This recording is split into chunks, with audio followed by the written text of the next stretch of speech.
Let's move on to another person who played well in week 1 against the Chicago Bears, Mr. Dorian Williams, somebody who heading into year 2, this potentially could be a big year for him, especially if we see the Bills go with more 3 linebacker looks against heavier sets. Like, could he be that third linebacker that steps in, or linebacker's a spot that gets banged up? If Bernard goes down or Milano goes down, can Dorian Williams be that guy to step up? He's somebody, Erik, who I've talked about, through the scrimmage as being somebody who it looks like his eyes are starting to catch up to his feet a little bit in terms of his processing, starting to match the athleticism. And he had some nice flashes in this game against Chicago. Right. And I think most of those flashes came against the run. So we're going to start off there. To me, overall, I have him as a heartbreaker, to be honest. But the positives, we're going to show some of the positives, and then we'll show you some of the negatives. Against the run, I thought he was phenomenal. Again, only doing his 111th here, but him inserting right here is a big play. It forces that cutback. Again, doing your 111th, and you see him do a good job of out leveraging the block by the center and making that, that block even tougher, but then dropping those pads, ripping through, winning leverage on the gap, forcing a cutback for his teammates to make the tackle. Here's that play again. We talked about it a minute ago with Carter front side. Here's Williams. Look at the stack and shed here. Leads with his hands, creates that extension with his long arms. And then once again, when that ball cuts back, what's he do? He's right there to make the tackle as well. So I thought, as a run defender, I thought he triggered downhill. He was true to his keys. He did his 111th when he needed to, and he made several nice tackles against the run. Yeah, the run play was nice in terms of kind of fitting, leveraging space a little bit. The pass pro reps, which we're going to get into, a couple were not ideal for him.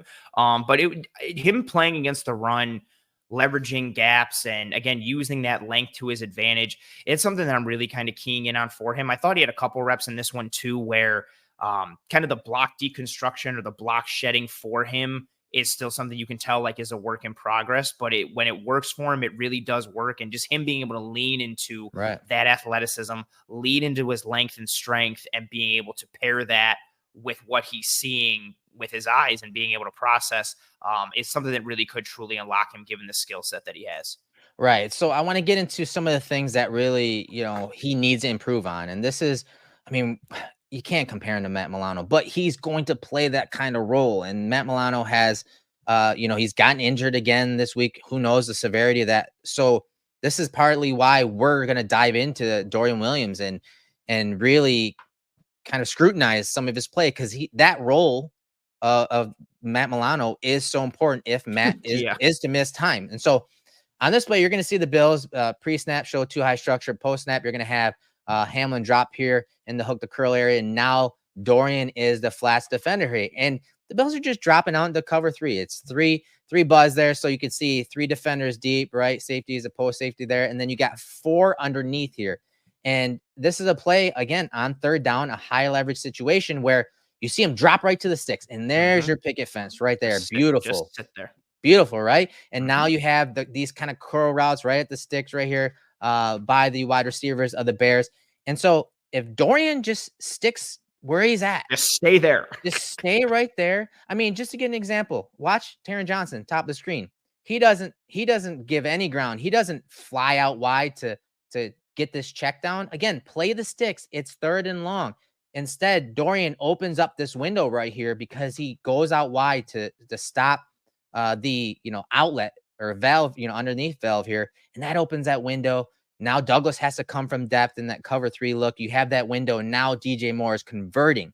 So again, you may think we're nitpicking here, but again, watch Taron Johnson. He doesn't waver. If Dorian just sticks there, he closes that window.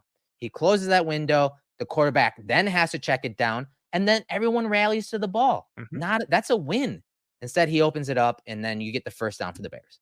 The offense is hoping that they can stretch you here to open up that window for that curl route. This is like the definition of kind of those no cover zones underneath for those checkdowns. Like, you want that ball. You want the ball to go to that check down. So like you said, you can rally and tackle. Like, you choke the space, let him catch that at the 30 or the 31 or the 32, rally to the football. You can still tackle him short. You have the space, you have the athleticism to close down. Like, you've got support players there. And instead you can see like he drops and gets to that depth and then sees the running back release out and just immediately vacates. And with this just being kind of like a basic spot drop coverage, this one also annoyed me a little too, because this is what he ran a ton of at Tulane, like basic spot drop coverages. Like the area where he needed improvement was more of the match coverage stuff and more NFL pro ready style of coverages.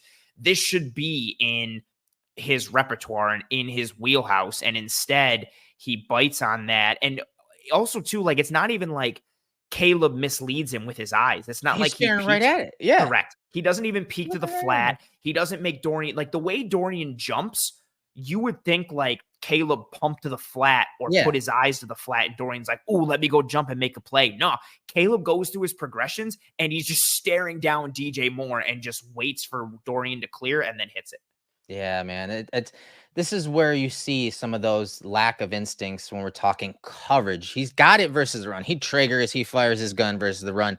But coverage is where you're going to see some of those issues here. Now, this is a really big play that the Bears got against the Bills, and it's because what you'll see right here, Dorian Williams has the tight end and man coverage, but he surrenders Cole Kmet off this play action look.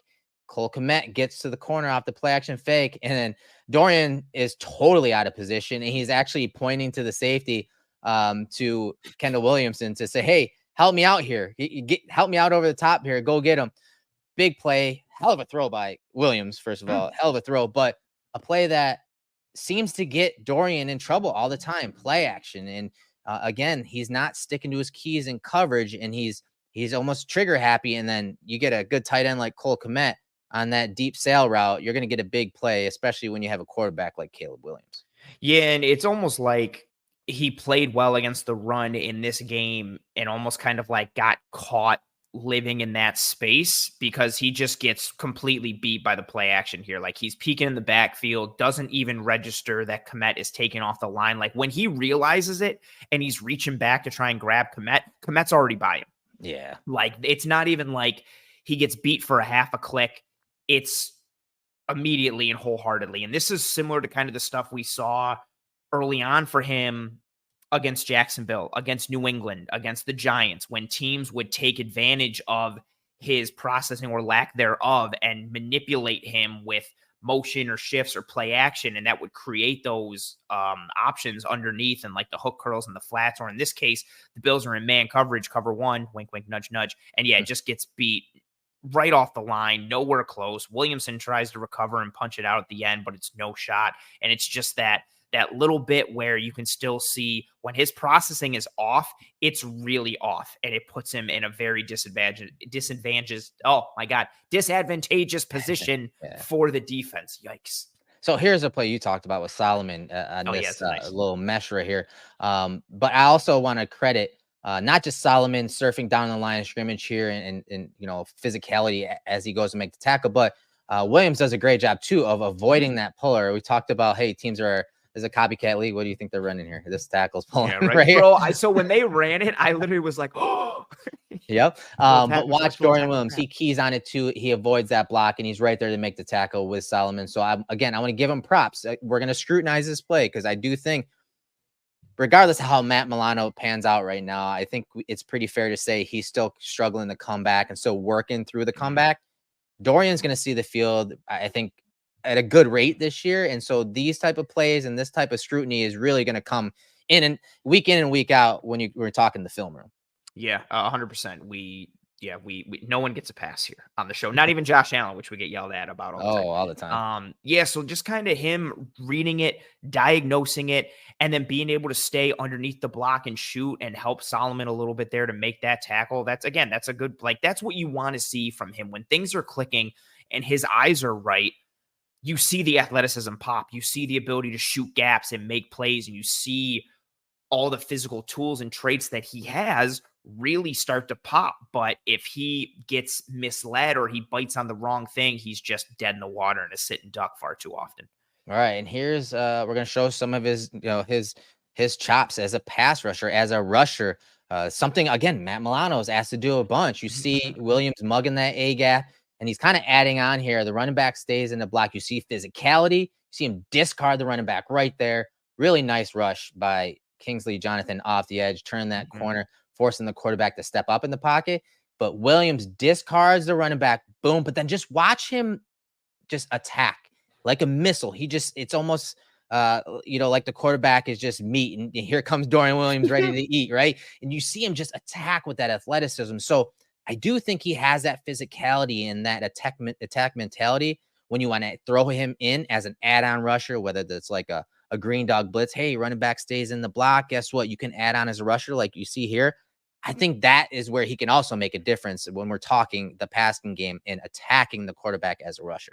Yeah, the juice that he plays with, that short area quickness, the ability to close down on guys, like and plus the length and the strength makes him, like, in theory, be, strong in that area. This rep was interesting because when I first saw it, I wanted him to just go through this running back. Just take him on, go through him. You're bigger, longer, stronger, take him. But he allows the running back to kind of get into his chest. And so it's ugly initially.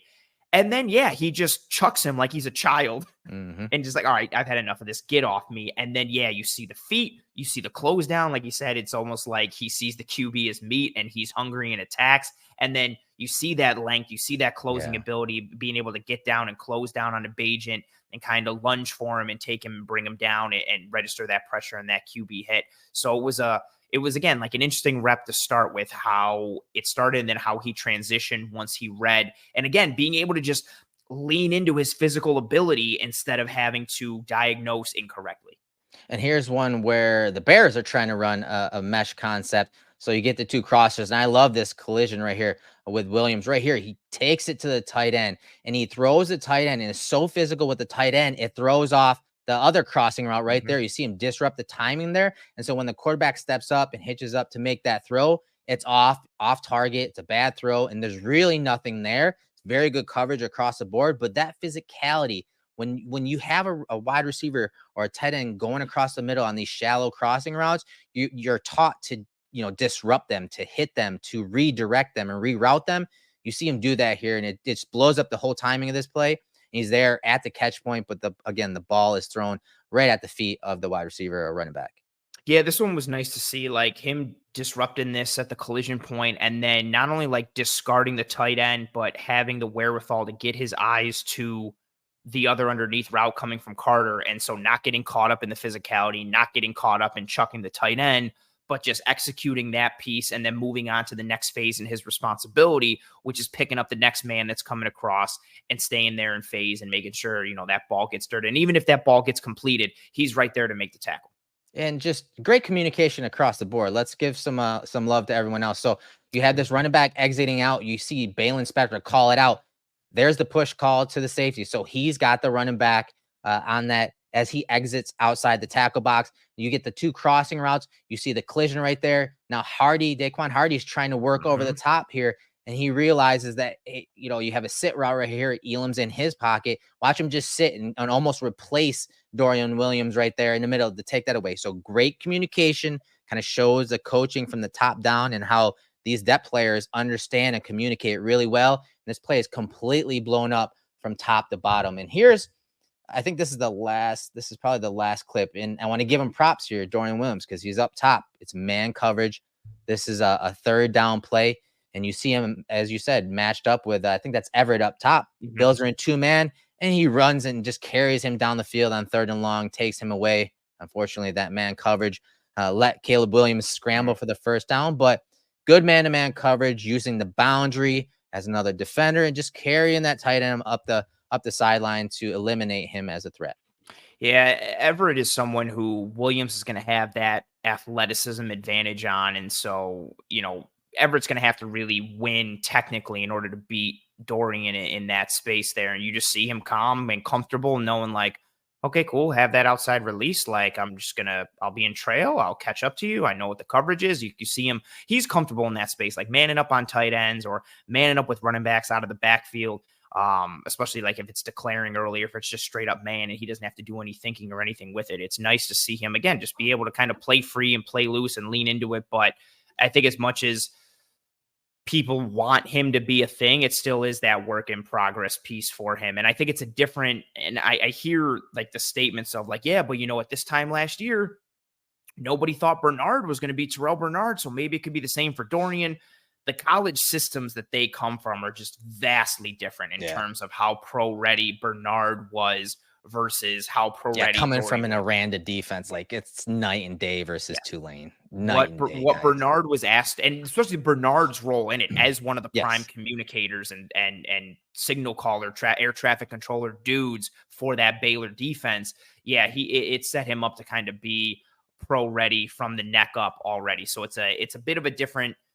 It's not apples to apples. It's more apples to oranges, even though they play the similar position. And again, every player's individual trajectory is different. So this doesn't mean, Dorian's behind and man, what a waste of a 3rd round pick and yada, yada. Maybe next year is Dorian's, Terrell Bernard year or something like that. And just given where he's coming from, it is still a work in progress to kind of tap into that athleticism and get him to where he needs to be from a processing standpoint in terms of his accuracy and efficiency overall with what he's seeing on the field.